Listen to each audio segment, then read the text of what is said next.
las gracias a la Fundación, a su director, a su exdirector, a todo el equipo colaborador por el ejercicio de paciencia que llevan teniendo durante mucho tiempo conmigo, y a la Fundación en particular le agradezco mucho que hayan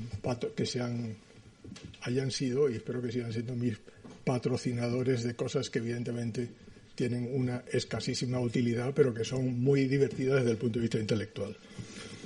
De lo que voy a hablar es bienestar y libertad, una visión a largo plazo, y uno de mis hermanos, su reacción fue: ¿qué título tan aburrido?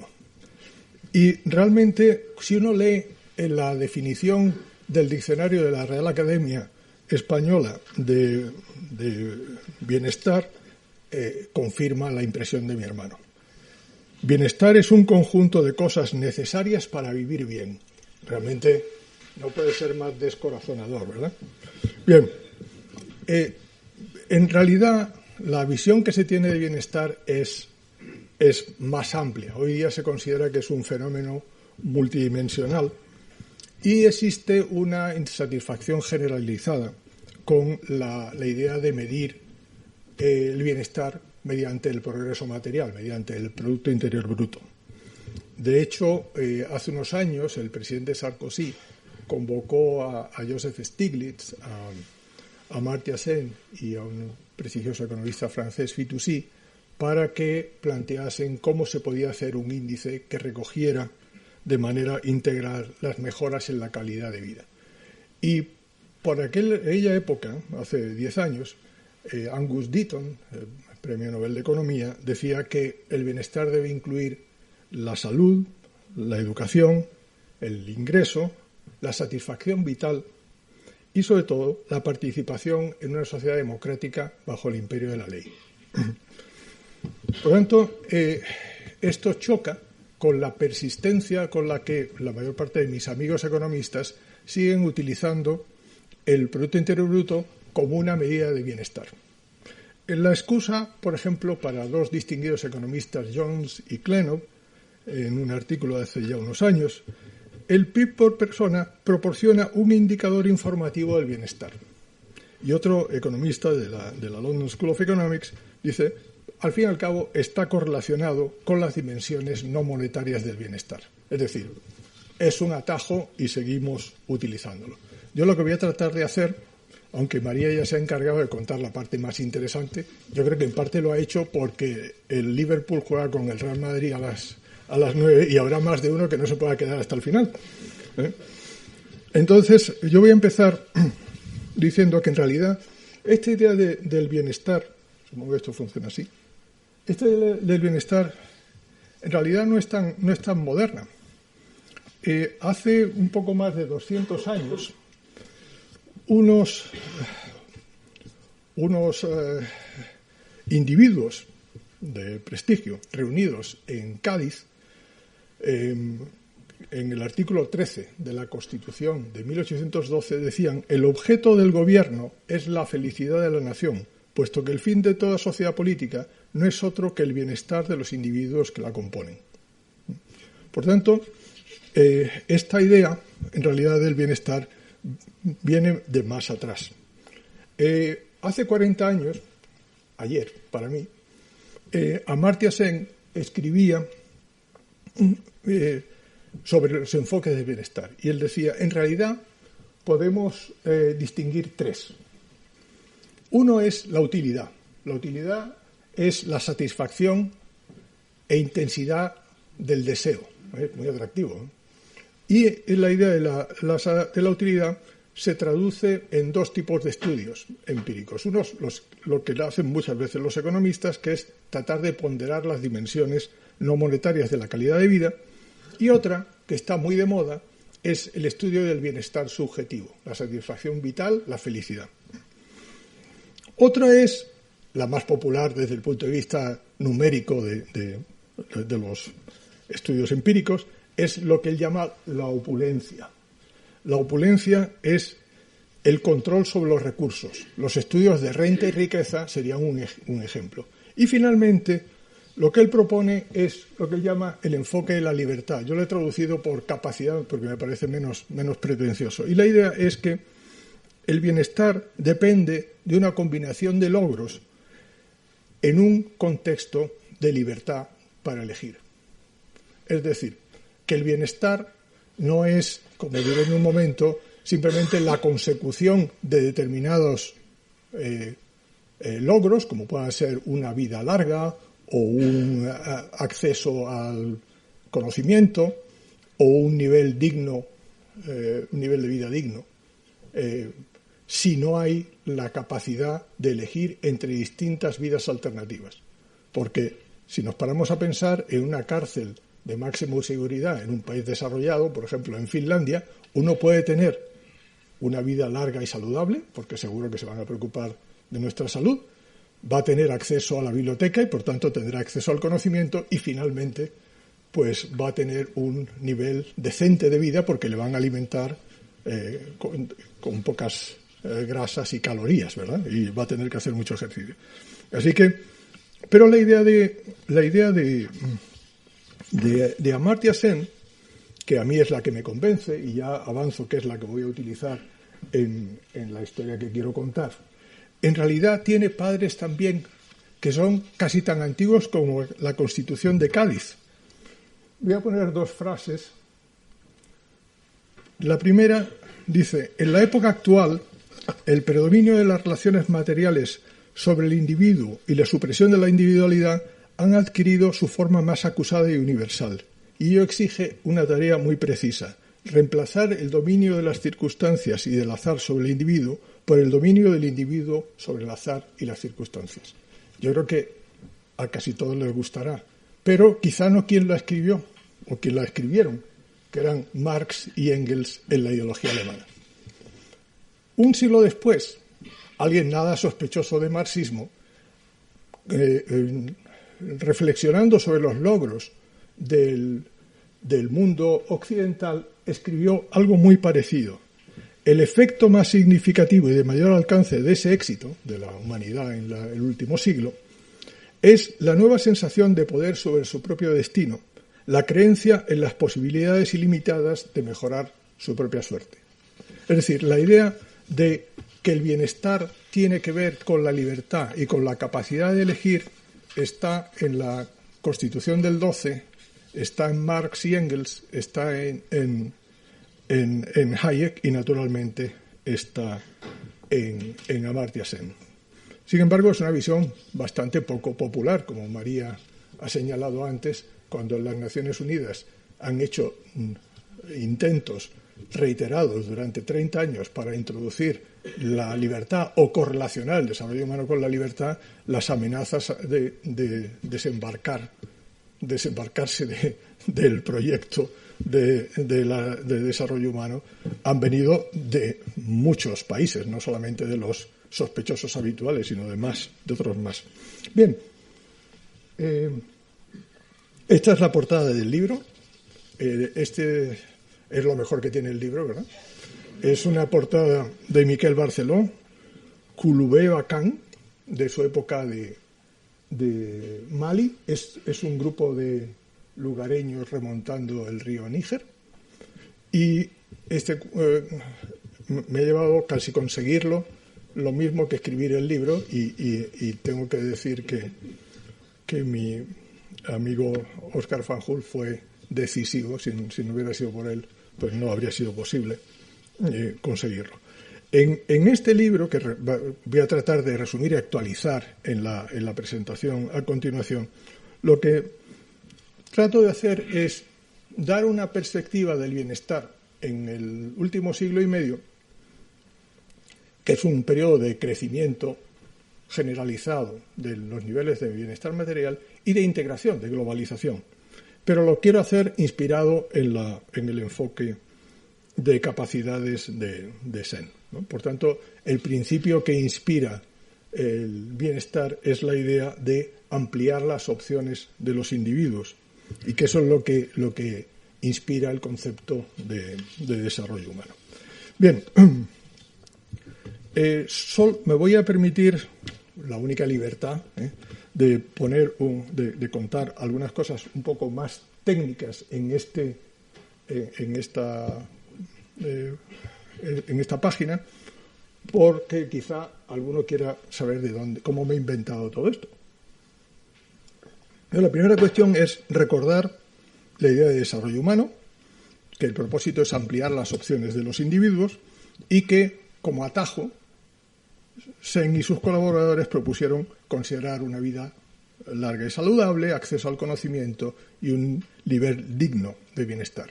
El problema reside en que no tenemos ese tipo de información, y mucho menos para 162 países durante 150 años. Por tanto, el compromiso es utilizar indicadores que son toscos, como la esperanza de vida al nacer, la escolarización, no puede estar escolarizado y perdiendo el tiempo, lo sé por experiencia, y la renta per cápita.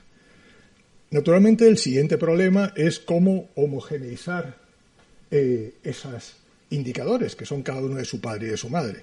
Y entonces aquí tenemos dos problemas. Uno hay variables acotadas, mientras que el producto por habitante puede ser de $1.000 o de $100.000, la esperanza de vida al nacer, pues normalmente en ningún país es menos de 20-25 años y en ningún país es más de 85.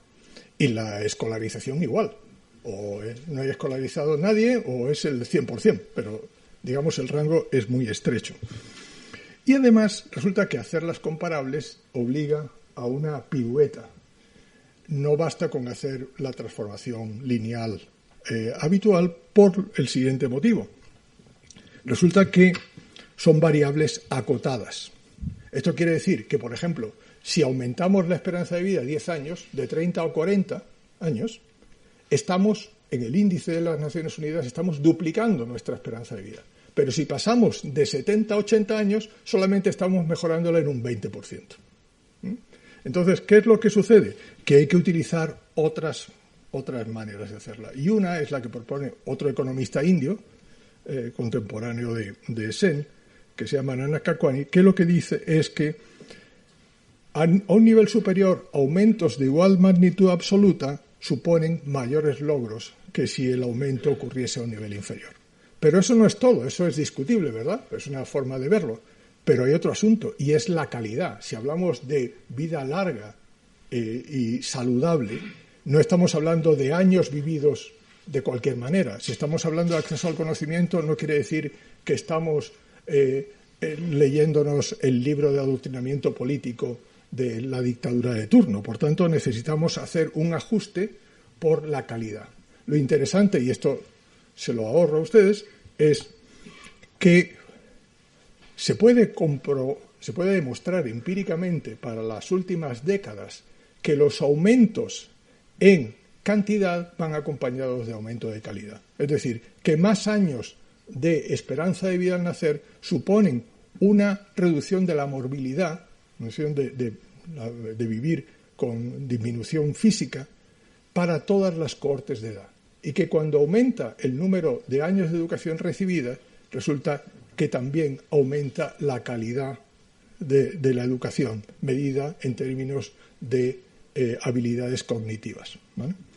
Pues, y finalmente, el penúltimo problema, y ya prometo a partir de ahora no ser así de aburrido, el asunto es que la mayor parte de los economistas dirían, ¿y por qué no utilizamos un panel? Es decir, ponemos unos indicadores al lado de otros y los analizamos.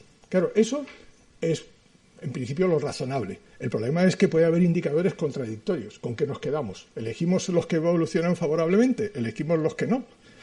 Y, por otro lado, el bienestar, en realidad, es algo elusivo. Es lo que se llama una variable latente, porque no la podemos observar directamente. La observamos a través de otros indicadores para los que sí tenemos información.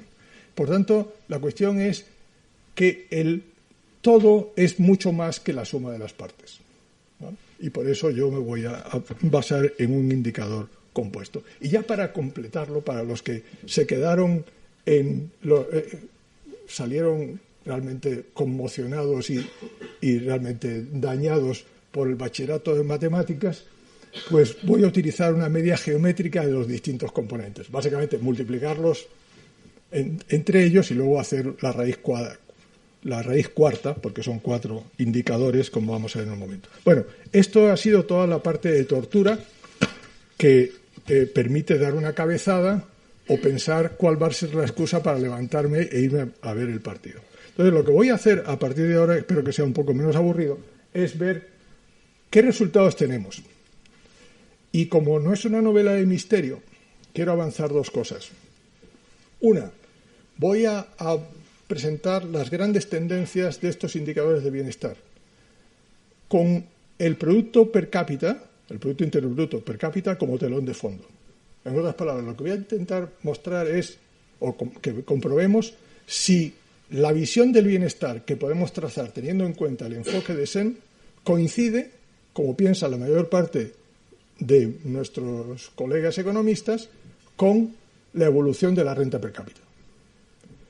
Y no solamente lo vamos a ver en términos promedio, sino lo vamos a ver en términos de distribución. Todo el mundo sabemos los debates que hay sobre si el mundo se ha vuelto más desigual, si los países ricos se han alejado de los países menos ricos o más pobres. En términos de bienestar, ¿podemos contar la misma historia?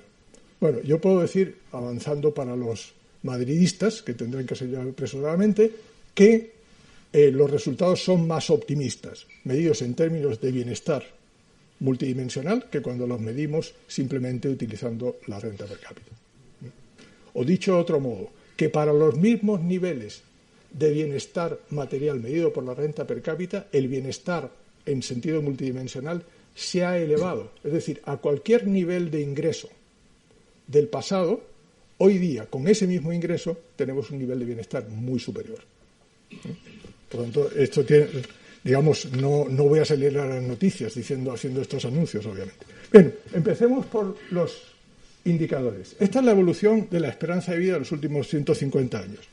He señalado 2 momentos cruciales donde titubea. Uno es, arriba del todo, COVID, y otro es la gran hambruna china de la larga marcha. Son los 2 momentos donde se producen interrupciones en la mejora sostenida de la longevidad, de la vida larga y saludable. La siguiente, si lo vemos en términos de acceso al conocimiento, porque estas son variables corregidas por calidad. Por tanto, se parecen o desearían parecerse a el propósito de una vida larga y saludable, acceso al conocimiento. Y aquí vemos que ha habido un aumento sostenido, pero se acelera a partir de 1950.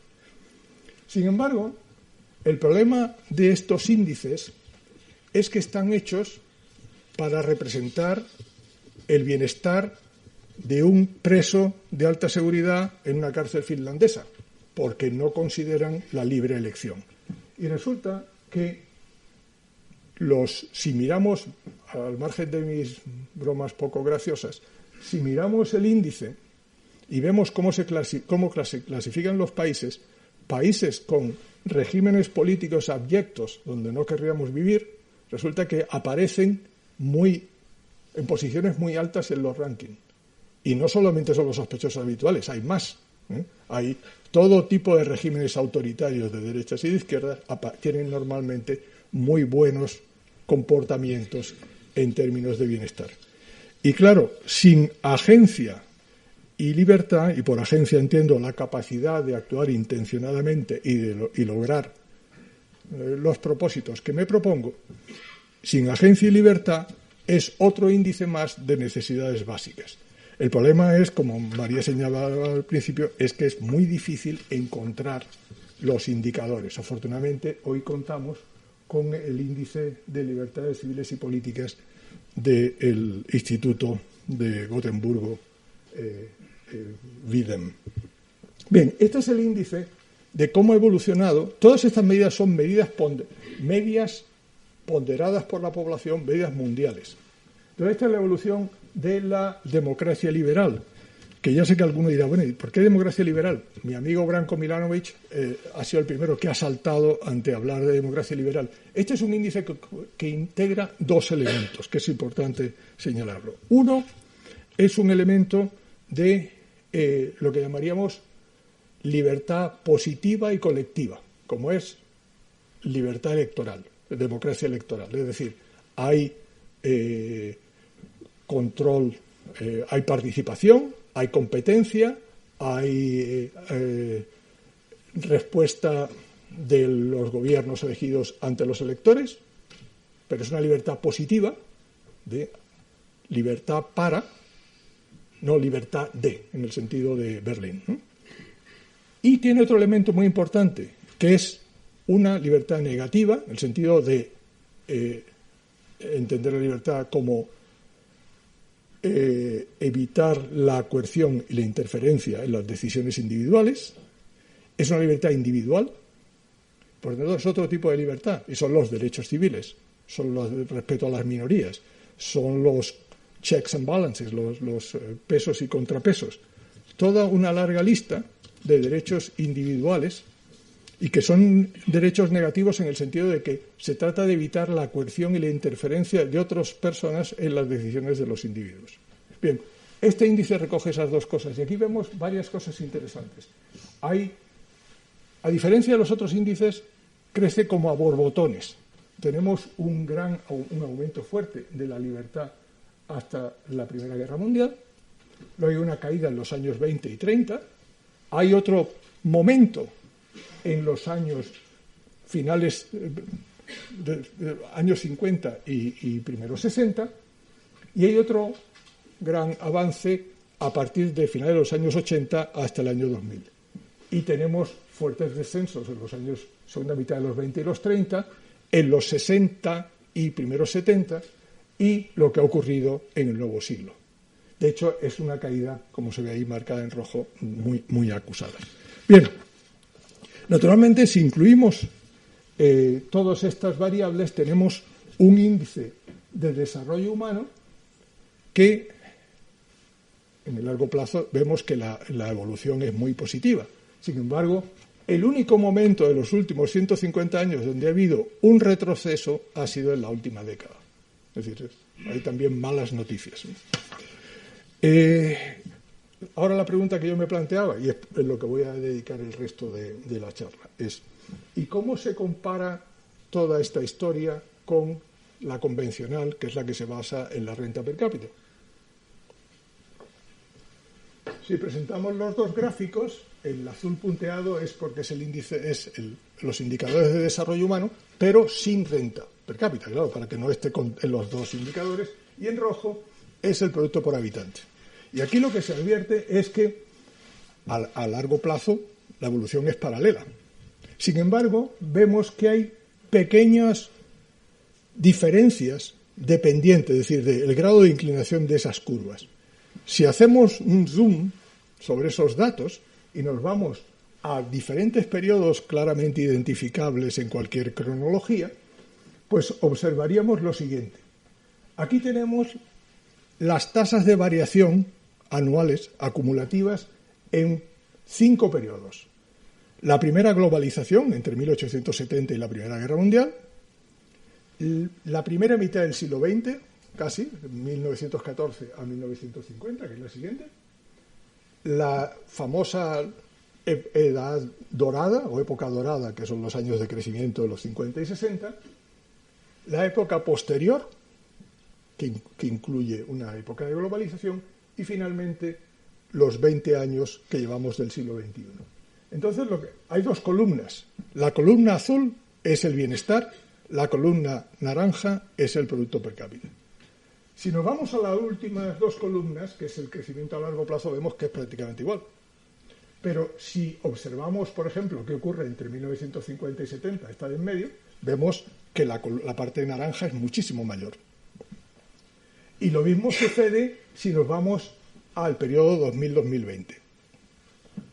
No pasa lo mismo entre el último tercio del siglo XX o en el último cuarto del siglo XIX y principios del XX. Pero es interesante fijarse qué ocurre entre 1913 y 1950. Aquí el aumento de la línea, de la columna azul, es muy grande. Esta es una época de lo que se llamaría desglobalización. Ha habido una Primera Guerra Mundial, luego una Gran Depresión y luego la Segunda Guerra Mundial.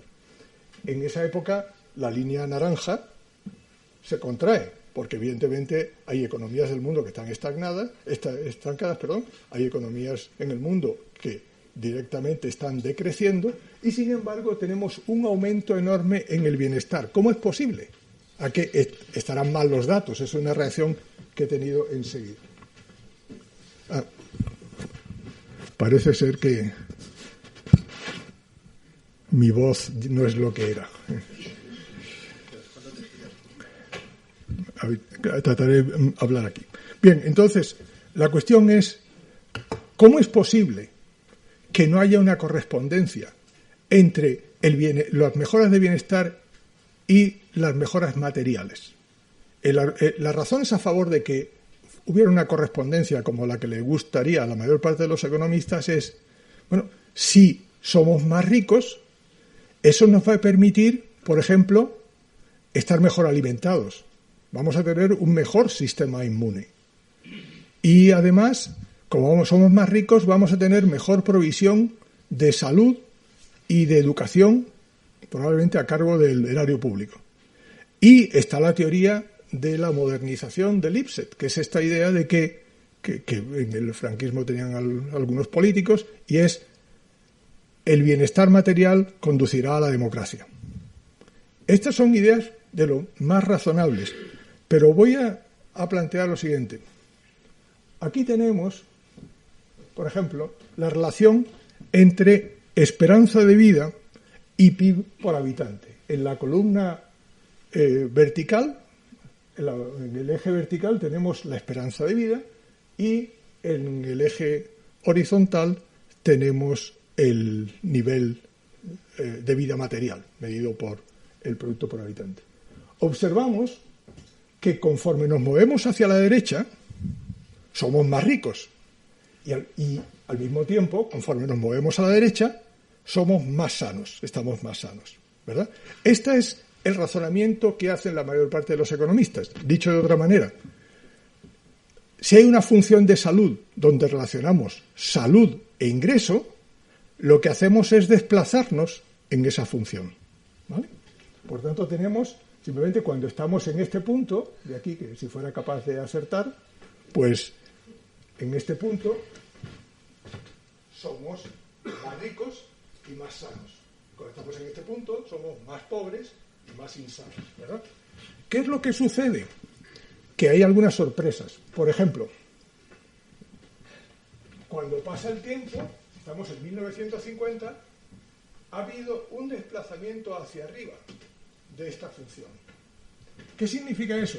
Pues que a los mismos niveles de ingreso, antes éramos más insanos, ahora a los mismos niveles de ingreso estamos mucho más sanos. ¿Cómo es posible que eso ocurriese en 1950? Si en principio sabemos que ha habido grandes avances de la medicina y la historia básicamente es la siguiente. A finales del siglo XIX, a partir de los años 80, se produce lo que se llama el descubrimiento de la teoría de los gérmenes como mecanismo transmisor de las enfermedades. La causa principal de muerte pasa a ser una enfermedad crónica en lugar de ser una enfermedad infecciosa. Y esto está relacionado, naturalmente, podemos pensar en Koch, en Pasteur, es decir, es la lucha contra la tuberculosis, contra muchas enfermedades, pero todo está basado en el mismo principio, y no son las miasmas los que transmiten las enfermedades, sino son los gérmenes, los microbios. Bien, el asunto es que el principal vehículo, el más visible, son las vacunas, a partir de 1890, las sulfamidas, a partir de los años 30, y posteriormente los antibióticos. Y la idea generalmente aceptada es que el gran avance de salud se produce después de la Segunda Guerra Mundial, gracias a los avances médicos en los países desarrollados y a los organismos internacionales de cooperación que difunden esos avances. Sin embargo, ¿cómo es posible que se produzca ese gran salto en la humanidad, porque estamos hablando aquí de 150 países, ya en 1950, ese gran salto en términos de salud. ¿A qué es debido? Bueno, el asunto es que los avances en conocimiento tienen dos partes. Uno es, digamos, lo que sería la tecnología convertida en nuevas medicinas, y otra parte que es el conocimiento para evitar la transmisión y la difusión de las enfermedades. Y esto es lo que ocurre aquí. Por ejemplo, antes de uno puede ser muy pobre. En Jamaica en los años 20 eran muy pobres. En la India, en la época colonial, antes de la independencia, la renta per cápita estuvo estancada prácticamente en la primera mitad del siglo XX. En los años 40 en España éramos más pobres que los años anteriores. Y sin embargo se producen estos grandes avances. ¿Por qué? Porque estos conocimientos lo que permiten es prevenir la difusión de las infecciones. Por ejemplo, no dormir donde duermen animales, lavarse las manos antes de comer y una larga lista. Y eso reduce la mortalidad infantil y la mortalidad materna. El número de mujeres que comienzan a descansar después de un parto reduce su mortalidad. Bien, el hecho es que este es el elemento ignorado porque todo el mundo se fija en los antibióticos. Es el gran salto. Y lo curioso es que si nos vamos a 1970, prácticamente no sucede nada. Hay muy poco cambio. El cambio, sobre todo, es en la época peor para la economía mundial, que es entre la Primera Guerra Mundial y la Segunda. Ese es el momento de gran avance, por la difusión de prácticas higiénicas saludables que son muy baratas y se difunden muchas veces a través de la educación de los niños. Bien, lo interesante es que si seguimos en el tiempo, llegamos a la línea roja, que es el 2020. Y vemos que, en efecto, ha habido, conforme nos trasladamos en la línea hacia la derecha, somos más sanos porque somos más ricos. Pero si nos comparamos con periodos anteriores, lo que observamos es que al mismo nivel de ingreso somos mucho más saludables. ¿No se me oye? Perdón, verdad, sí, lo siento. Pensé que estaban viendo ya al Madrid, ¿no? Bueno, entonces, esto es en cuanto a la salud. Podemos hacer el mismo tipo de ejercicio, y de hecho lo he llevado a cabo, solo que voy a pasar muy deprisa, si nos planteamos el caso de la educación. En el caso de la educación, también nos encontramos con que hay movimientos a lo largo de la función. Pero la educación no solamente depende de que tengamos más dinero para financiarla. La educación depende de muchas cosas. Por ejemplo, depende de la guerra, porque la guerra requiere adoctrinamiento y la educación es un mecanismo de adoctrinamiento muy sencillo. Depende de los deseos de construcción nacional.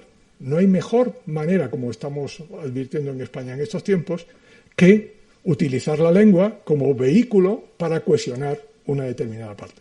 En Francia, el francés fue impuesto en toda Francia y en muchas zonas en contra de la opinión pública en la segunda mitad o finales del siglo XIX. El italiano, por los mismos motivos. Y sobre esto hay muchos estudios. Es decir, que lo que conduce a la expansión de la educación, a los desplazamientos de la función, son muy variopintos. Son desde la construcción nacional, la creación de ciudadanos, a la difusión de nuevas ideas. Por ejemplo, la importancia del capital humano o las ideas de redistribución. Por lo tanto, pero el hecho es que va a haber desplazamientos paulatinamente hacia arriba.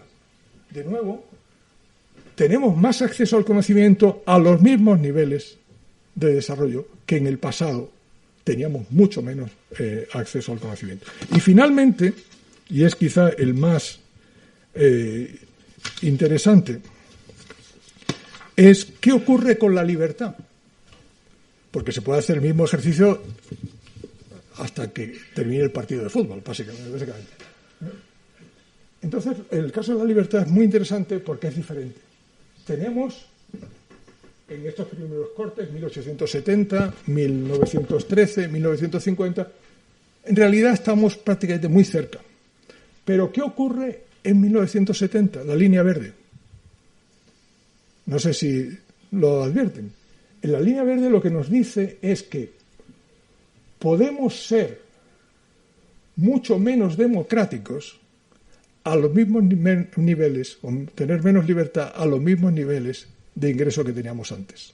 Es decir, que del mismo modo que estamos, yo hasta ahora la historia que estaba contando era una historia positiva de vamos a más, podemos ir a menos.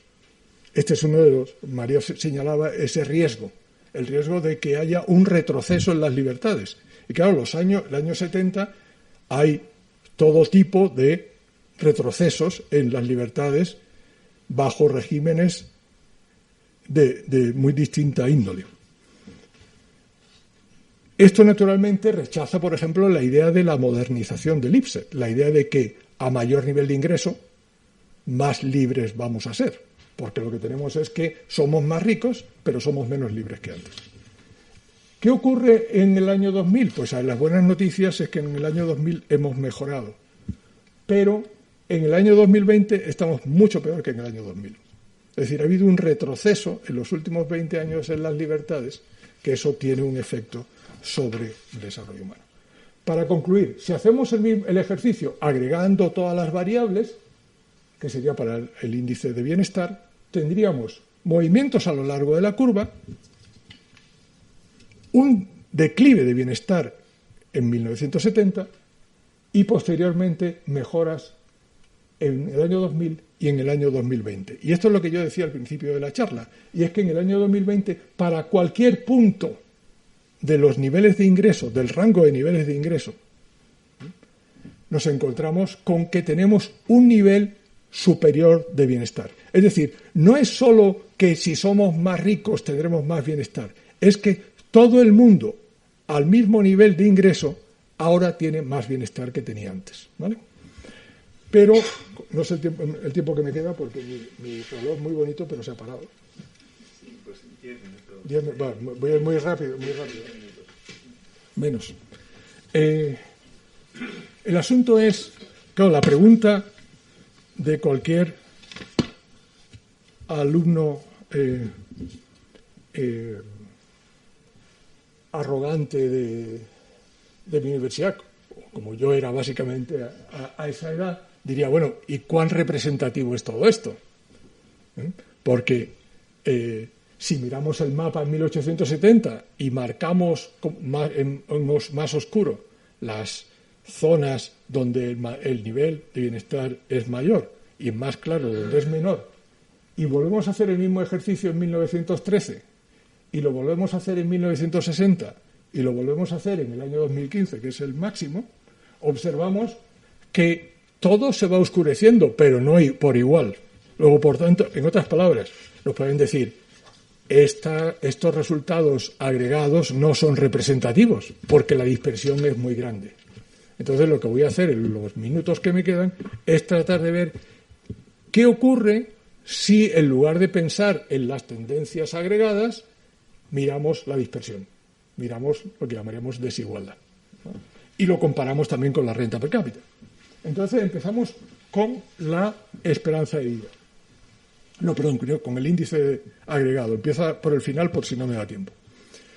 Observamos que aquí esta es una medida de desigualdad que no es la convencional. Esta es una medida que es particularmente sensible a transferencias en la parte de abajo, en la parte baja de la distribución. Es decir, es mucho más sensible a lo que ocurre entre la gente más pobre que lo que ocurre entre la gente más rica. O sea, es una medida de lo más políticamente correcta. Aquí lo que estamos mirando es la desigualdad relativa. ¿Por qué? Porque siempre que hablamos de desigualdad, nos comparamos con la media. Esta es una forma de ver la desigualdad, es como se mide la desigualdad de la renta, de la distribución de la renta en un país. Pero hay otras ideas, otras concepciones. Entonces, si vemos la desigualdad relativa con respecto, es decir, el ejemplo sería, si a todos nos suben en la misma proporción nuestro ingreso, la desigualdad sería la misma que ahora, ¿vale? Pero hay gente que puede decir, no, pero es que la distancia, si a mí me suben el 10% y mi sueldo son 1.000 euros y a mi vecino le suben un 10% y su sueldo son 10.000 euros, la diferencia absoluta, ahora mi sueldo son 1.100 y el de mi vecino son 11.000. Por tanto, la distancia aumenta. Y esta es otra manera de ver la desigualdad. Entonces, si vemos la visión convencional, observamos que cuanto más alto, mayor es la desigualdad. Y que, por tanto, a finales del siglo XIX y principios del siglo XX la desigualdad era muy grande. ¿Por qué era tan alta? Ahora lo vamos a ver.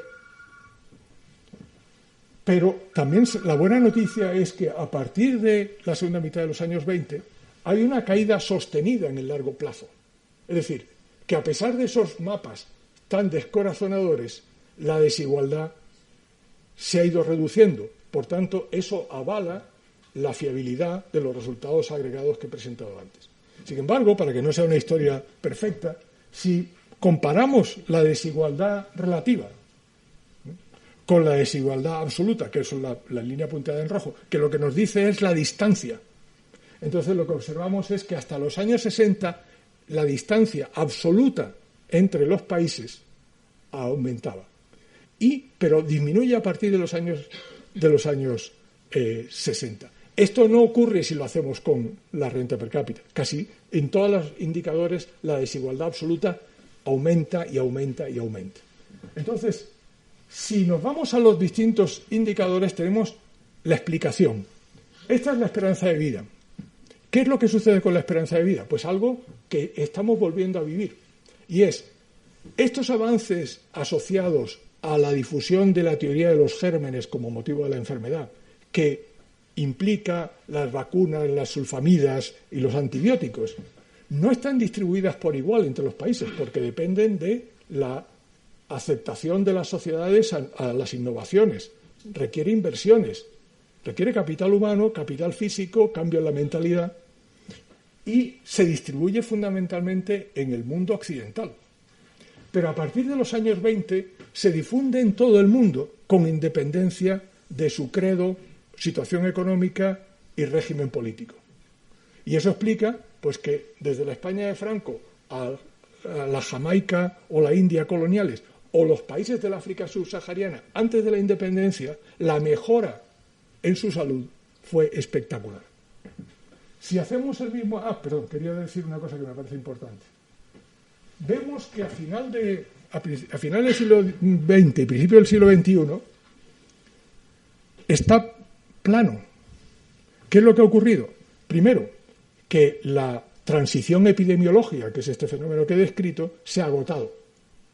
En segundo lugar, hay una segunda transición que por ahora es relativa a los países más avanzados, que tiene que ver no con la supervivencia de los niños y de las madres, tiene que ver con la supervivencia de los ancianos, porque son avances médicos que luchan contra las enfermedades cardiovasculares, respiratorias y oculares, y que responden mejor los pacientes que tienen una salud relativamente buena basada en una infancia saludable. Y esto por ahora es un fenómeno restringido al mundo occidental.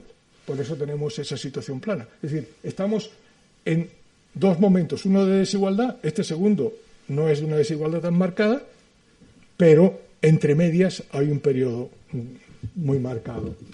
Si hacemos el mismo ejercicio para la escolarización, vemos que este es un fenómeno, por las razones que señalé antes, sostenido en el tiempo. Y finalmente, si nos vamos a ver la desigualdad en términos de libertad, una vez más, la libertad evoluciona de manera distinta. Y advertimos que sí es cierto que hasta la Primera Guerra Mundial hubo una reducción de la desigualdad, pero luego ha sido enorme hasta los años 70, y en los años 70, a pesar de que los niveles siguen siendo altos, se ha producido una reducción. Por último, si comparamos la desigualdad relativa del bienestar con la desigualdad relativa de la renta per cápita, que es la línea roja, esta es la historia que cuenta Milanovic, la historia que cuenta Piketty, la línea roja.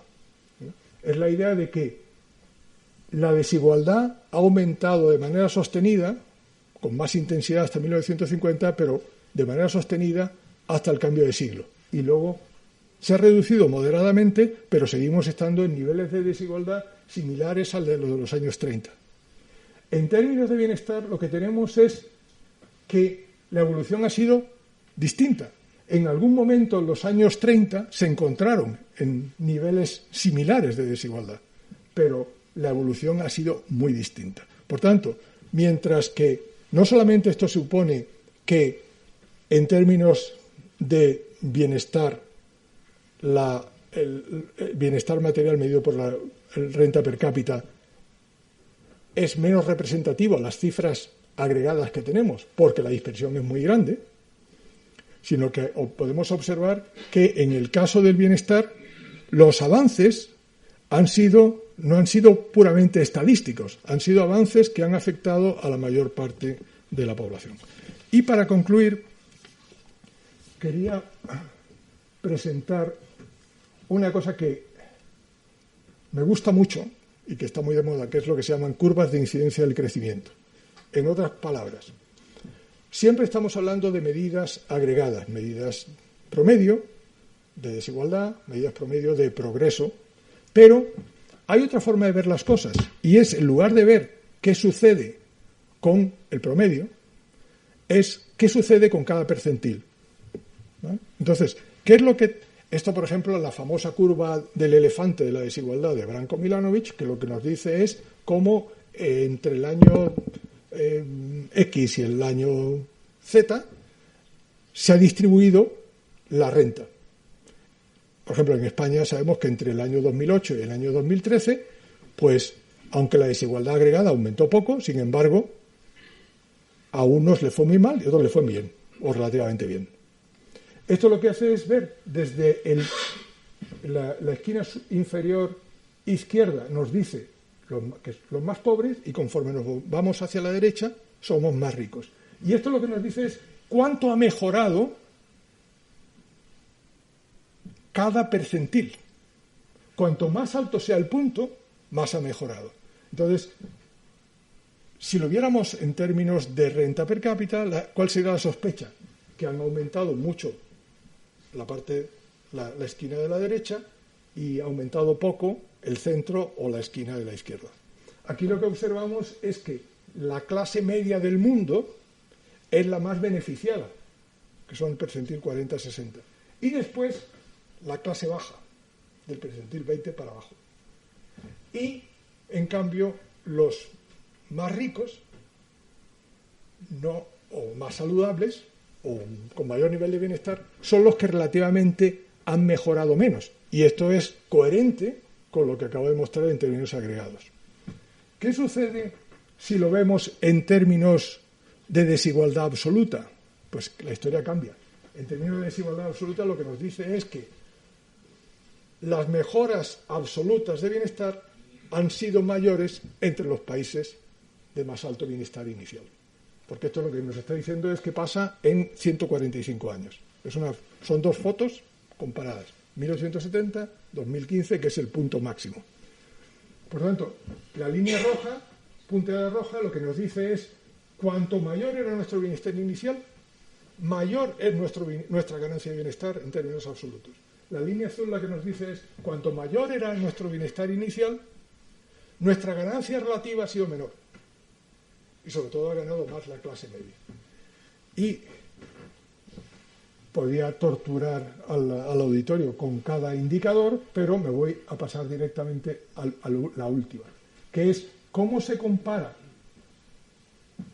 este impacto del progreso, bien del bienestar en términos multidimensionales o del bienestar material, si lo vemos por percentiles. Para el caso del bienestar, la línea azul; para el caso de la renta per cápita, la línea roja. Entonces lo que observamos es que mientras que en el bienestar es la clase media y la clase baja los que mejoran, en términos de bienestar, material medido por el producto per cápita, por la renta per cápita, es el 5% más alto y luego la clase media, media alta, pero no es la parte de abajo. Es decir, son dos historias completamente diferentes. Por lo tanto, ¿cuál es la moraleja? Y con esto acabo. La moraleja es que, pese a las apariencias, el bienestar material es un mal predictor del bienestar multidimensional. Y las conclusiones son de lo más obvias, así que me las voy a ahorrar, pero la botella, como yo soy optimista, la botella está medio llena. Alguien puede decir que está medio vacía, porque hay mucho margen para mejorar. La siguiente cuestión es que, pese al deseo de muchos economistas, el bienestar material medido por el PIB per cápita y el bienestar multidimensional no coinciden en momentos cruciales y no están distribuidos de la misma manera. Y la desigualdad relativa disminuyó en términos de bienestar multidimensional en los últimos 100 años y no así en términos de bienestar exclusivamente material.